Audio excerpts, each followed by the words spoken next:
ശ്രീമദ് ഭാഗവതം സപ്തമസ്കന്ധത്തിൽ 9-ാം അധ്യായത്തിൽ പ്രഹ്ലാദൻ ചെയ്യുന്ന നൃസിംഹസ്തുതി വിവരിച്ചിരിക്കുന്നു. നാരദൻ അരുളി ചെയ്യുന്നു: ഈ വിധം ബ്രഹ്മാവ്, രുദ്ര, ദേവാദികൾ സർവരും കോപാവേശത്തോടിരിക്കുന്നതായ അടുക്കാൻ പറ്റാതിരിക്കുന്നവരായി സാക്ഷാൽ ലക്ഷ്മീദേവിയോടുകൂടെ അപേക്ഷിക്കുന്നു. ആ ദേവന്റെ കോപത്തെ അടക്കാൻ, എന്നാൽ ദേവി അത്യത്ഭുതകരമായ ഭഗവാന്റെ മുൻപ് കാണാത്തതായ ഈ രൂപത്തെ കണ്ട് ശങ്കിച്ച് അരികത്ത് ചെന്നില്ല. അടുത്തു നിൽക്കുന്നതായ പ്രഹ്ലാദനോടായി ബ്രഹ്മാവ് സ്വപിതാവിനോടായി ഉണ്ടായ കോപത്തെ ശമിപ്പിക്കുവാൻ അപേക്ഷിക്കുവാൻ ഉപദേശം കൊടുക്കുകയും അപ്രകാരം ഹേ രാജൻ, മഹാഭക്തനായ ആ ബാലകൻ മെല്ലെ അരികെ ചെന്ന് അഞ്ജലി കൂപ്പി തൊഴുത് ഭൂമിയിൽ വീണ് വണങ്ങി.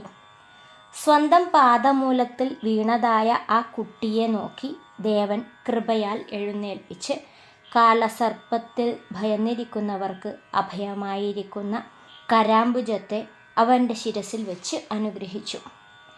ആ കരസ്പർശത്താൽ അവൻ്റെ അഖില അശുഭങ്ങളെയും ഇല്ലാതാക്കി പരമാത്മദർശനത്തോടു കൂടിയവനായി ഹൃദയത്തിൽ ആനന്ദത്തോടും രോമാഞ്ചിതനായും ഹൃദയം ദ്രവിച്ച് കണ്ണുനീരോടുകൂടിയ നേത്രങ്ങളോടും ആ പാതാരവിന്ദത്തെ ധരിച്ചു. അദ്ദേഹത്തിൻ്റെ വയ്ക്കപ്പെട്ട ഹൃദയത്തോടും നേത്രങ്ങളിൽ ഏറ്റവും സമാധാനത്തോടുകൂടെ ഏകാഗ്ര മനസ്സോടുകൂടെ പ്രേമത്താൽ ഇടറുന്നതായ വാക്കുകളോടെ ഹരിയെ സ്തുതിക്കുന്നു. പ്രഹ്ലാദൻ പറയുന്നു: ബ്രഹ്മാദികളും ദേവസമൂഹങ്ങളും മുനികളും സിദ്ധ വിദ്യാധരാദികളായ സത്വകാരി കർത്താക്കളായ അനേകം ഗുണങ്ങളോടുകൂടിയ മഹത്തുക്കളുടെ വാക്കുകളുടെ പ്രവാഹത്താൽ ആരാധിതനായി ചെയ്തിട്ടും അപൂർണമായി ഉഗ്രമായി അവതരിച്ച ആ ഹരി എൻ്റെ നേർക്ക് സന്തോഷിക്കുവാൻ അർഹിക്കുന്നുവോ? ധനം, സൽക്കുലത്തിൽ ജനനം, രൂപം, സ്വധർമാനുഷ്ഠാനം, ശാസ്ത്രപാണ്ഡിത്യം, ഇന്ദ്രിയശക്തി, ശരീരകാന്തി, പ്രതാപം, ദേഹശക്തി, പൗരുഷം, ബുദ്ധിവൈഭവം, അഷ്ടാംഗയോഗങ്ങൾ പരനായ പുരുഷൻ്റെ ആരാധനയ്ക്കായി ഭവിക്കില്ലെന്ന് ഞാൻ കരുതുന്നു. ഭക്തി കൊണ്ട് ഭഗവാൻ ഗജശ്രേഷ്ഠനിൽ സന്തോഷിച്ചു. അരവിന്ദനാഭ പദാരവിന്ദത്തിൽ വിമുഖരായിരിക്കുന്ന 12 ഗുണത്തോടുകൂടിയ വിപ്രനേക്കാൾ അവനിൽ അർപ്പിക്കപ്പെട്ട വാക് പ്രാണേന്ദ്രിയങ്ങളോടുകൂടിയിരിക്കുന്ന ചണ്ടാളൻ ശ്രേഷ്ഠനാണെന്ന് കരുതുന്നു. അവൻ കുലത്തെ തന്നെ ശുദ്ധമാക്കുന്നു. അധികരിച്ച ഗർവിനാൽ അത് സാധ്യമല്ല. ആത്മലാഭത്താൽ തന്നെ പൂർണ്ണനായിരിക്കുന്ന ഈ പ്രഭു അജ്ഞരായ ജനത്തിൽ നിന്ന് തനിക്കുവേണ്ടി പൂജ, ഉപഹാരം ആദിയായവയെ സ്വീകരിക്കുന്നില്ല. എന്നാൽ ഭക്തജനം ഏതേതു പൂജ, ഉപഹാരം ആദിയായവയെ അർപ്പിക്കുന്നുവോ അത് സർവവും കരുണാമയനായ അദ്ദേഹം കണ്ണാടിയിൽ എപ്രകാരം മുഖത്തിൻ്റെ ശോഭ പ്രതിഫലിക്കുന്നുവോ അപ്രകാരം സ്വയം ആത്മനാ സ്വീകരിക്കുന്നു. അതിനാൽ ഞാൻ അധമനെങ്കിലും ശങ്ക വെടിഞ്ഞ് ഈശ്വരൻ്റെ മഹിമയെ ബുദ്ധിക്കനുസരിച്ച് സർവപ്രയത്നത്താലും കീർത്തിക്കുന്നു. ആ കീർത്തനത്താൽ ജയിക്കാൻ പ്രയാസകരമായ മായയാൽ ജനിമൃതി രൂപമായി വന്നണയപ്പെട്ട ഈ ജീവൻ തൽക്ഷണം ശുദ്ധനാകും.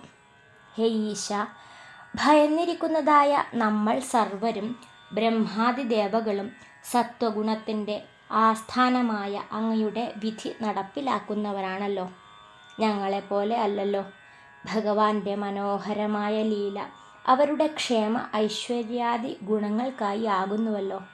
അതിനാൽ കോപത്തെ അടക്കിയാലും അങ്ങയാൽ ഇപ്പോൾ അസുരൻ ഹനിക്കപ്പെടുകയും ചെയ്തുവല്ലോ. തേൾ, സർപ്പം മുതലായവയുടെ വധത്താൽ സജ്ജനങ്ങൾ സന്തോഷിക്കും. സുഖത്തെ പ്രാപിച്ചിരിക്കുന്നതായ ലോകർ സർവരും പ്രതീക്ഷിച്ചിരിക്കുന്നു. ഹേ നൃസിംഹ, ജനങ്ങൾ ഭയനിവൃത്തിക്കായി ഈ രൂപം സ്മരിക്കും. ഹേ അജിത, അങ്ങയുടെ അതിഭയാനകമായ രൂപം, നാവ്, സൂര്യസദൃശങ്ങളായ കണ്ണുകൾ, മുഖം, പുരികങ്ങളുടെ ഇളക്കം, ഉഗ്രങ്ങളായ ദംഷ്ട്രങ്ങൾ, ആന്ധ്രമാലകൾ, രക്തം പൂണ്ടിരിക്കുന്ന മുഖരോമങ്ങൾ, ഉന്നതങ്ങളായ കർണങ്ങൾ, ദിഗ്ഗജങ്ങൾ ഭയന്നോടുന്നതായ ആ അട്ടഹാസം, ശത്രുവിനെ പിളർന്ന നഖങ്ങൾ എന്നിവയോടു കൂടിയ ഈ രൂപത്തെ ഞാൻ ഭയപ്പെടുന്നില്ല. ഹേ ദീനവത്സല, അതിമോഹനമൂർത്തെ, ദുസ്സഹവും ഉഗ്രവുമായ സംസാര ചക്രദുഃഖത്തിൽ നിന്നും ഞാൻ ഭയപ്പെട്ടവനായിരിക്കുന്നു. സ്വകർമ്മത്താൽ ബന്ധിതനായി ഹിംസാ സ്വഭാവമുള്ളവരുടെ മധ്യത്തിൽ നയിക്കപ്പെട്ടിരിക്കുന്നു. പ്രസാദിച്ചാലും അങ്ങ് ആശ്രയമായിരിക്കുന്നതും മോക്ഷപ്രദായകവുമായ അങ്ങയുടെ പാദമൂലത്തിലേക്ക് എപ്പോഴാണ് എന്നെ വിളിക്കുന്നത്? ഈ സംസാരചക്രത്താൽ പ്രിയ അപ്രിയങ്ങളും സംയോഗ വിയോഗങ്ങളും തുടങ്ങിയ ദുഃഖാഗ്നിയാൽ ഏതേത് യോഗികളിൽ യോനികളിൽ ചെന്ന് ജനിച്ചാലും തപിപ്പിച്ചുകൊണ്ടിരിക്കും. ഈ ദുഃഖത്തിനായുള്ള ഔഷധം അതും ദുഃഖം തന്നെ. ഹേ പ്രഭോ, ഈ ശരീരം ഞാനല്ലാതിരുന്നിട്ടും അത് ഞാൻ എന്ന ഭാവം എന്നെ ഭ്രമിപ്പിക്കുന്നു. എനിക്ക് അങ്ങയുടെ ദാസ്യയോഗം പറഞ്ഞു തന്നാലും. ഹേ നൃസിംഹമൂർത്തെ, ഞാൻ സുഹൃത്തും പ്രിയനും പരദേവതയുമായ അങ്ങയുടെ ബ്രഹ്മാവിനാൽ ഗാനം ചെയ്യപ്പെട്ടതായ ലീലകളെ ക്രമത്തിൽ കീർത്തിക്കുന്നേൻ. അങ്ങയുടെ പദയുഗളങ്ങളായ സ്ഥാനങ്ങളിൽ വസിക്കുന്ന പരമഹംസന്മാരുടെ സംഘത്തോടു കൂടിയവനും ഗുണങ്ങളിൽ നിന്നും പൂർണ്ണമായി മുക്തനായി ദുർഗങ്ങളെ ആയാസം കൂടാതെ തരണം ചെയ്യുന്നേൻ. ഹേ നൃസിംഹം വിഭോ, തപിച്ചിരിക്കുന്നവന് അതിനുള്ള പ്രതിവിധി പെട്ടെന്ന് ഈ ലോകത്തിൽ നിന്നുള്ള മുക്തിയാണ് ഇഷ്ടം. അങ്ങയാൽ ഉപേക്ഷിക്കപ്പെട്ടിരിക്കുന്ന ദേഹികൾക്ക് ബാലന് പിതാക്കന്മാർ രക്ഷയാകാത്തതുപോലെ, രോഗപീഡിതന് ഔഷധം രക്ഷയാകാത്തതുപോലെ, സമുദ്രത്തിൽ മുങ്ങുന്നവന് കപ്പൽ ശരണമാകാത്തതുപോലെ അനുഭവപ്പെടുന്നു. യാതൊന്നിൽ നിന്ന് യാതൊന്ന് കാരണമായി ഏതു കാലത്ത് യാതൊരുവൻ്റെ യാതൊരുവിധം ഉത്കൃഷ്ടമോ നികൃഷ്ടമോ ആയ സ്വഭാവ ഭിന്നത ഉണ്ടാകപ്പെടുകയോ വികാരപ്പെടുത്തുകയോ ചെയ്യുന്നത് സർവവും അങ്ങയുടെ സ്വരൂപം തന്നെയാകുന്നു. പുരുഷൻ്റെ അനുഗ്രഹരൂപമായ കാലത്താൽ ക്ഷോഭിക്കപ്പെട്ട ഗുണങ്ങളോടു കൂടിയ മായ, കർമ്മമയവും ഏറ്റവും ബലത്തോടു കൂടിയതും വേദത്തിൽ പറഞ്ഞിരിക്കുന്നതുമായ കർമ്മപ്രധാനമായ മനസ്സിനെ സൃഷ്ടിക്കുന്നു. ഹേ അജയ, അർപ്പിക്കപ്പെട്ട 16 ആരങ്ങളോടുകൂടിയ യാതൊരു സംസാര ചക്രത്തെ അങ്ങയിൽ നിന്നന്യനായ ഏതൊരുവന് അതിക്രമിക്കാൻ സാധിക്കും? അങ്ങനെയുള്ള അങ്ങ് നിത്യവും ആത്മഗുണങ്ങളാൽ വിജയിക്കപ്പെട്ടവനും വശീകരിക്കപ്പെട്ടതായ വിസൃജ്യ വിസർഗ ശക്തികളോടുകൂടിയ കാലസ്വരൂപനായിരിക്കുന്ന ആ അങ്ങ് 16 ആരക്കാലുകളോടുകൂടിയ ചക്രത്തിൽ പതിപ്പിക്കപ്പെട്ടിരിക്കുന്നത് ആ മായയാൽ പീഡിപ്പിക്കപ്പെട്ടു ഇരിക്കുന്ന ശരണം പ്രാപിച്ചതുമായ എന്നെ അങ്ങയുടെ സമീപത്തെ പ്രാപിപ്പിച്ചാലും. ഹേ പ്രഭോ, സ്വർഗത്തിലും അഖില ലോകപാലകരുടെയും ആയുസ്സും ശ്രീ വിഭവാദികൾ എന്നാൽ കാണപ്പെട്ടത് യാതൊന്നുകളെ ഈ ജനം ആഗ്രഹിക്കുന്നു. യാതൊരു ഈ ദിവ്യ ഐശ്വര്യാദികൾ എൻ്റെ പിതാവിനാൽ ക്രോധ അട്ടഹാസങ്ങളാൽ വിജൃംഭിതമായി പുരികങ്ങളുടെ ചലനത്താൽ തകർക്കപ്പെട്ടുവോ അദ്ദേഹം അങ്ങയാൽ നിരസിക്കപ്പെട്ടു. അതിനാൽ ബ്രഹ്മാവ് വരെയുള്ള ശരീരികളുടെ ഈ കാണപ്പെടുന്ന ഭോഗസുഖങ്ങളെയോ ശ്രീ ഭോഗ്യസുഖങ്ങളെയോ കുറിച്ച് അറിഞ്ഞു വെച്ചതായ ഞാൻ അവയെ ആഗ്രഹിക്കുന്നില്ല. കാലസ്വരൂപനായ അങ്ങയുടെ പരമവിക്രമത്താൽ തകർക്കപ്പെട്ടു പോകുന്നതായ ഒന്നിനെയും ആഗ്രഹിക്കുന്നില്ല. എന്നെ അങ്ങയുടെ ദാസന്മാരുടെ പക്കൽ എത്തിച്ചാലും. കേൾക്കാൻ സുഖകരമാണെങ്കിലും മരീചികാജലം പോലെ വിഷയഭോഗങ്ങൾ എവിടെ? സകല രോഗങ്ങളുടെയും ഉത്ഭവസ്ഥാനമായ ഈ ശരീരം എവിടെ? ജനമാകട്ടെ ഈ വിധം അറിവുള്ളതാണെങ്കിലും കാമാഗ്നിയെ ദുഃഖകാരണങ്ങളായേക്കാവുന്ന തേൻതുള്ളികളാൽ ശമിപ്പിച്ചുകൊണ്ട് നിർവൃതിയെ പ്രാപിക്കാതിരിക്കുന്നു. ഹേ ഈശ, രജോ ഗുണത്തിൽ നിന്നും ഉത്ഭവിച്ചവനെ, തമോ ഗുണം അധികരിച്ചതായ നമ്മുടെ സുരന്മാരല്ലാത്ത കുലത്തിൽ ജനിച്ച ഞാനെവിടെ? അങ്ങയുടെ അനുകമ്പ എവിടെ? യാതൊരു കാരുണ്യത്താൽ പ്രസാദമായി പത്മകരം എൻ്റെ ശിരസിലാണ് അർപ്പിക്കപ്പെട്ടത്. ബ്രഹ്മാവിനുമല്ല, ഭഗവാൻ മഹാദേവനുമല്ല, ലക്ഷ്മിദേവിക്കു പോലുമല്ല. ജഗത്തിൻ്റെ ആത്മസുഹൃത്തായ അങ്ങയ്ക്ക് പ്രാകൃത ജനത്തിനുണ്ടാകുന്നതായ ഈ ഉച്ചനീച ഭേദബുദ്ധി തീർച്ചയായും ഉണ്ടായിരിക്കില്ല. എങ്കിലും അങ്ങയുടെ പ്രസാദം കൽപ്പവൃക്ഷമെന്ന പോൽ ശുദ്ധമായ സേവനത്താൽ മാത്രം സംഭവിക്കുന്നതാകുന്നു. സേവനത്തിനനുസരിച്ച് ഫലം, ഉച്ചനീചത്വമല്ല. ഇങ്ങനെ സംസാര ദുഃഖ സർപ്പത്തിൻ്റെ പ്രഭവസ്ഥാനമായ സംസാരകൂപത്തിൽ പതിച്ച ആഗ്രഹങ്ങളെ മേൽക്കുമേൽ ഇച്ഛിക്കുന്നവർ പിന്തുടർന്ന് ആ സംസർഗത്താൽ അതിൽ തന്നെ പിന്നെയും ചാടി വീഴുന്നു. യാതൊരുത്തനെ ദേവർഷി സ്വന്തമായി സ്വീകരിച്ച് അനുഗ്രഹിച്ചുവോ അങ്ങനെയുള്ള ഞാൻ, ഭഗവാനെ, അങ്ങയുടെ ഭൃത്യസേവയെ എങ്ങനെ ഉപേക്ഷിക്കും? അനന്ത, എൻ്റെ പ്രാണരക്ഷ, പിതാവിൻ്റെ വധവും അവിടുത്തെ ഭൃത്യന്മാരായ ഋഷിമാരുടെ വാക്കുകളെ സത്യമാക്കി തീർക്കുവാനായിരുന്നെന്ന് ഞാൻ കരുതുന്നു. എന്തെന്നാൽ അസത്തായതിനെ ചെയ്യാൻ വാളോങ്ങിയപ്പോൾ പറയുകയുണ്ടായി, എന്നിൽ നിന്നും അന്യനായ ഈശ്വരൻ നിന്നെ രക്ഷിച്ചുകൊള്ളട്ടെ, നിന്റെ തല ഞാൻ വെട്ടിയെടുക്കുന്നു എന്ന്. ഈ ജഗത്ത് ഏകനായ അങ്ങയുടേതു തന്നെ. എന്തെന്നാൽ ഇതിൻ്റെ ആദിയിലും അന്തത്തിലും അങ്ങു മാത്രം അവശേഷിക്കുന്നു, മധ്യത്തിലും അങ്ങു തന്നെ. തൻ്റെ മായയാൽ ഗുണപരിണാത്മകമായ ഈ ലോകത്തെ സൃഷ്ടിച്ച് അതിൽ പ്രവേശിച്ച് അനേകമായി ഭവിക്കുന്നു. ഹേ ഈശ, സത്തും അസത്തുമായിരിക്കുന്ന ഈ ലോകം അങ്ങയുടെ തന്നെ. അതിൽ നിന്നും അന്യമായിരിക്കുന്നതും അങ്ങു തന്നെ. ആത്മനെന്നും പരനെന്നുമുള്ള ബുദ്ധി അർത്ഥശൂന്യമായ കൽപ്പിതമത്രേ. യാതൊന്നിൽ നിന്ന് അതിൻ്റെ ജന്മവും പ്രകാശവും നിലനിൽപ്പും ലയവും ഉണ്ടാകുന്നുവോ അത് തന്നെയാകുന്നു. വിത്തിനും വൃക്ഷത്തിനും വസ്തുവും കാലവും പോലെ ബന്ധപ്പെട്ടിരിക്കുന്നു. ഈ ജഗത്തിനെ സ്വയം തന്നിൽ തന്നെ ഒതുക്കി ആത്മാനന്ദാനുഭൂതി മാത്രം ഉള്ളവനായും നിഷ്ക്രിയനായും പ്രളയജലത്തിൽ മധ്യത്തിൽ ശയിക്കുന്നു, യോഗസമാധിയിൽ ലയിക്കുന്നു. കണ്ണടച്ച് ആത്മജ്യോതിയിൽ ലയിച്ചിരിക്കുന്ന നിദ്ര തുരീയാവസ്ഥയിൽ സ്ഥിതി ചെയ്യുന്നു. തപസ്സിനെ ചേർക്കുന്നില്ല, തമസ്സിനെ ചേർക്കുന്നില്ല.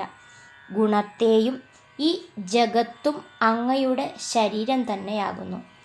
തൻ്റെ കാലസ്വരൂപ ശക്തിയാൽ പ്രേരിതനായി പ്രകൃതി ധർമ്മത്തോടുകൂടെ അനന്തശായിയായ യോഗസമാധിയിൽ നിന്ന് വിരമിച്ച് എഴുന്നേൽക്കുന്നവനായ അങ്ങയുടെ നാഭിയിൽ നിന്ന് ആ ജലത്തിൽ ആത്മാവിൽ തന്നെ മറഞ്ഞിരിക്കുന്നതായ ആ മഹാപത്മം സ്വകണികയിൽ നിന്നുണ്ടായ മഹാവൃക്ഷം പോലെ ഉത്ഭവിച്ചു. ആ ബ്രഹ്മാണ്ഡ പത്മത്തിൽ പിറന്ന ബ്രഹ്മദേവൻ മറ്റൊന്നും കാണാൻ സാധിക്കാതെ തന്നിൽ തന്നെ വ്യാപിച്ചിരിക്കുന്നതായ അതിൻ്റെ തന്നെ ബീജം തന്നിൽ നിന്നും പുറപ്പെട്ടതായി തെറ്റിദ്ധരിച്ചു. നൂറ്റാണ്ടുകാലം ജലത്തിൽ മുങ്ങിത്തിരഞ്ഞെങ്കിലും കണ്ടെത്താൻ സാധിച്ചില്ല. അഹോ, അതിലെന്താശ്ചര്യം! അങ്കുരം ഉണ്ടായിക്കഴിഞ്ഞാൽ അതിൻ്റെ വിത്തിനെ എങ്ങനെ കണ്ടെത്തും? ആത്മാവായ അങ്ങു തന്നെ ഉത്ഭവകാരണമായ ആ ബ്രഹ്മദേവൻ വിസ്മയപ്പെട്ടു. താമരപ്പൂവിൽ സ്ഥിതനായി ഈശനെ ദീർഘകാലം തീവ്ര തപസ്സു ചെയ്ത് പരിശുദ്ധ ഭാവത്തോടുകൂടെ ഭൂമിയിൽ അതിസൂക്ഷ്മവും ഗന്ധം ഇവ പോലെ ഭൂതേന്ദ്രിയങ്ങളുടെ സമ്മിശ്ര രൂപമായ സ്വശരീരത്തിൽ വ്യാപിച്ചിരിക്കുന്ന അങ്ങയെ കണ്ട് ഇങ്ങനെ ആയിരക്കണക്കിന് മുഖ പാദ കര ശിരോ നേത്രാദികളായ അവയവങ്ങളാലും ഭൂഷണ ആയുധങ്ങളാലും സൽലക്ഷണത്തോടുകൂടെ പ്രത്യക്ഷപ്പെട്ടതായ ആ മഹാപുരുഷനെ മായയാൽ ദർശിച്ച് ബ്രഹ്മദേവൻ സന്തോഷവാനായി. മാത്രമല്ല, അങ്ങ് ഹയഗ്രീവ രൂപത്തിൽ രൂപം ധരിച്ച് അതിബലവാന്മാരായ മധുകൈടഭന്മാരെ, തമോഗുണ പ്രധാനികളും വേദദ്രോഹികളുമായ അവരെ വധിച്ച് ശ്രുതിഗണങ്ങളെ അഥവാ വേദസമുച്ചയങ്ങളെ ആ ബ്രഹ്മാവിനായി നൽകപ്പെട്ടു. അതിനാൽ സത്വഗുണം അങ്ങയുടെ പ്രിയതമമായ ശരീരമായി കണക്കാക്കുന്നു. മഹാപുരുഷ, ഇങ്ങനെ മനുഷ്യൻ, മൃഗം, ഋഷി, ദേവൻ, മത്സ്യം എന്നീ അവതാരങ്ങൾ വഴി ലോകങ്ങളെ സംരക്ഷിക്കുന്നു. ജഗത് വിരോധികളെ കൊന്നൊടുക്കാൻ യുഗംതോറും ധർമ്മസംരക്ഷണത്തിനും അവതാരമെടുക്കുന്നു. കലികാലത്തിൽ പ്രച്ഛന്നമൂർത്തിയായും ഭവിച്ചു. യാതൊന്നിനാൽ ആ തിരുവടി ത്രിയുഗമെന്ന് അറിയപ്പെടുന്നു. ഹേ വൈകുണ്ഠനാഥ, പാപവാസനയാൽ ദുഷിച്ച അസാധു വിവിധ വികാര വിചാരങ്ങളാൽ അടക്കി നിർത്താൻ സാധിക്കാത്ത മനസ്സോടുകൂടിയവർ നിന്തിരുവടിയുടെ കഥകളിൽ കൂടി സംതൃപ്തി കൈവരിക്കുന്നില്ല. അതിൽ ദുഃഖിതനായ ഞാൻ അങ്ങയുടെ ഗതിയെ എങ്ങനെ ചിന്തിക്കാൻ സാധിക്കും? ഹേ അച്യുത, സംതൃപ്തി വരാത്ത ശരീരത്തെ ഒരു വശത്തും കർമ്മശക്തി മറ്റൊരിടത്തേക്കും എന്നെ ഭരിച്ചു കൊണ്ടിരിക്കുന്നു. അനേകം സപത്നിമാർ ഗൃഹനാഥനെ എന്ന പോൽ. ഈ വിധം സംസാര ദുഃഖ വൈതരണിയിൽ അവരവരുടെ കർമ്മഫലമായി ജനന മരണഭോഗങ്ങളിൽ അകപ്പെട്ട് തൻ്റേതെന്നും അന്യൻ്റേതെന്നുമുള്ള ഭേദഭാവന, ശത്രുമിത്രങ്ങൾ ഇവയിലൊക്കെ പെട്ട് അറിവില്ലാത്തവരായി ജനം കാണപ്പെടുന്നു. അതിനെ കഷ്ടമായി കണ്ട് കരകയറ്റണമേ. അഖിലഗുരു, അങ്ങേക്ക് സൃഷ്ടിസ്ഥിതി ലയകാരകമായ അങ്ങേക്ക് അവരുടെ കരകയറ്റാൻ അത്ര പ്രയാസകരമായതാണോ? ഹേ ആർത്തബന്ധോ, മഹാപുരുഷന്മാരുടെ അനുഗ്രഹം മൂഢന്മാരിലാണ് വേണ്ടത്. ഭവാന്റെ പ്രിയജനങ്ങളെ സേവിക്കുന്ന ഞങ്ങൾക്ക് അതുകൊണ്ടെന്ത് കാര്യം? അങ്ങയുടെ വീരകഥകളെ ഗാനം ചെയ്യുന്ന ആ മഹാമൃതത്തിൽ മുഴുകി ചിത്തത്തോടു കൂടിയ ഞാൻ തരണം ചെയ്യാൻ പ്രയാസകരമായ വൈതരണിയെ തീരെ അമ്പരപ്പോടുകൂടെ കാണുന്നില്ല. അവയിൽപ്പെട്ട് ഇന്ദ്രിയാർത്ഥ വിഷയങ്ങളിൽ പെട്ടുകിടക്കുന്നവരെ കുറിച്ച്, ആ ഭാരത്തെ താങ്ങി നിൽക്കുന്ന മൂഢന്മാരെക്കുറിച്ച് ചിന്തിച്ച് ഞാൻ ശോചിക്കുന്നു. ഹേ ദേവ, മുനിമാർ മിക്കവാറും സ്വന്തം മുക്തിയെ ആഗ്രഹിച്ച് വിജനമായ ദിക്കിൽ മൗനവ്രതം ആചരിച്ചിരിക്കുന്നു. അവർ മറ്റൊന്നിലും തൽപരരാകുന്നില്ല. ഈ ദയനീയന്മാരെ വിട്ട് ഏകനായി ഞാൻ മോക്ഷത്തെ ആഗ്രഹിക്കുന്നില്ല. ചുറ്റിത്തിരിയുന്ന ഈ ജീവരാശിക്ക് അവിടുന്നല്ലാതെ മറ്റൊരാൾ ശരണമായി കാണുന്നില്ല. മൈഥുനാദി ഗൃഹസ്ഥ സുഖങ്ങൾ ഇരു കരങ്ങളാൽ ചൊറിച്ചിൽ കൊണ്ടുള്ള സുഖം പോലെയാകുന്നു. സുഖത്തിനുമേൽ ദുഃഖത്തിനുമേൽ ദുഃഖമെന്ന പോൽ കൃപണന്മാർ അനേകം ദുഃഖങ്ങളിൽ അകപ്പെട്ട് ഈ ലൗകിക സുഖത്തിൽ തൃപ്തരാകുന്നില്ല. ധീരന്മാർ ചൊറിച്ചിലിനെ എന്ന പോലെ കാമവേഗത്തെ ചെറുക്കുന്നതാണ്. മൗന, വ്രത, ശ്രുത, തപ, വേദാധ്യയനാദികളും ശാസ്ത്രാർത്ഥ വ്യാഖ്യാനം, ഏകാന്തവാസം, ജപം, ഭഗവദ്ധ്യാനം തുടങ്ങിയ മോക്ഷസാധനങ്ങളാണ്. ഹേ പുരുഷ, ഇവ അധികവും ഇന്ദ്രിയ ജയം വരാത്തവർക്ക് ജീവനോപാധിയായി മാത്രം ഭവിക്കുന്നു. ദംഭമായവന് അതും ഉണ്ടായി എന്ന് വരില്ല. വിത്തും മുളയും എന്ന പോൽ ഇവ വേദത്തിൽ കാണിച്ചിരിക്കുന്നു. അരൂപനായ അങ്ങേക്ക് മാന്യമായൊരു രൂപമില്ലത്രേ. യോഗികൾ ഭക്തിമാർഗത്തിലൂടെ കാര്യകാരണമായി അങ്ങയെ കാണുന്നു. അരണി മരക്കട്ടയിൽ അഗ്നി പോൽ. ഹേ ഭൂമൻ, പഞ്ചഭൂതങ്ങൾ പഞ്ചതന്മാത്രകളും എല്ലാം അങ്ങുതന്നെ. പ്രാണേന്ദ്രിയാദികളും മനസ്സും അങ്ങുതന്നെ. സഗുണ നിർഗുണ മന വചസ്സാദികളും നിർമ്മിക്കപ്പെട്ടതായതും അല്ലാത്തതും സർവവും അങ്ങുതന്നെ. അങ്ങല്ലാതെ ഒന്നും തന്നെയില്ല. സത്വാദി ഗുണങ്ങളാൽ നിർമ്മിതമായ ജീവരാശി ആദിയും അന്തവുമുള്ളതാകുന്നു. അവർ അറിയുന്നില്ല. അനേകം കീർത്തനീയനായുള്ളവേ, വിദ്വാൻമാർ ഇങ്ങനെ കരുതി വേദത്തിൽ നിന്നും വിട്ടുനിൽക്കുന്നു. ഹേ സംപൂജ്യ, അതിനാൽ അങ്ങയ്ക്ക് നമസ്കാരം, സ്തുതി, പൂജാദി കർമ്മങ്ങൾ, തൃപ്പാദസ്മരണ, കഥാശ്രവണം ഇങ്ങനെ 6 അംഗങ്ങളോടുകൂടിയ സമ്യക് സേവനങ്ങളോടു കൂടാതെ പരമഹംസന്മാരുടെ ഗതിയായ അങ്ങയുടെ ഭക്തിയെ ജനം എങ്ങനെ കൈവരിക്കും? നാരദർ അരുളി ചെയ്യുന്നു. ഭക്തനാൽ ഭക്തിയോടുകൂടെ ഈ വിധം വർണ്ണിക്കപ്പെട്ട ഗുണങ്ങളോടുകൂടിയ നിർഗുണനായ ആ ഭഗവാൻ കോപം ശമിച്ച് പ്രീതനായി വീണുവണങ്ങിയിരിക്കുന്ന പ്രഹ്ലാദനോടായി അരുളി ചെയ്യുന്നു. പ്രഹ്ലാദ, ഭദ്ര, നിനക്ക് മംഗളം. ഹേ അസുരോത്തമ, ഞാൻ നിന്നിൽ പ്രീതനായി ആഗ്രഹിക്കുന്ന വരത്തെ വരിച്ചുകൊള്ളുക. ഞാൻ ജീവരാശികളുടെ ആഗ്രഹങ്ങളെ നിറവേറ്റുന്നവനാകുന്നു. ആയുഷ്മൻ, എന്നെ പ്രസാദിപ്പിക്കാത്തവന് എൻ്റെ ദർശനം ദുർലഭമാണല്ലോ. എന്നെ കണ്ടതിൽ പിന്നെ ഒരു പ്രാണിയും സ്വയം തപിക്കുവാൻ അർഹിക്കുന്നില്ല. അതിനാൽ ഹേ ധീര, സാധുക്കളും ശ്രേയസ്സാഗ്രഹിക്കുന്നവരുമായ ഭാഗ്യശാലികൾ സർവ ആഗ്രഹങ്ങളെയും പതിയായ എന്നെ സർവഭാവനയാലും പ്രസാദിപ്പിക്കുന്നു. ലോകത്തെ പ്രലോഭിപ്പിക്കുന്ന വരങ്ങളാൽ ഈ വിധം പ്രലോഭിതനാണെങ്കിലും അസുരോത്തമനായ നിന്നിൽ ഭഗവാനിൽ ഏകാന്തഭക്തനാകയാൽ സ്വയം അവയെ ഇച്ഛിച്ചില്ല.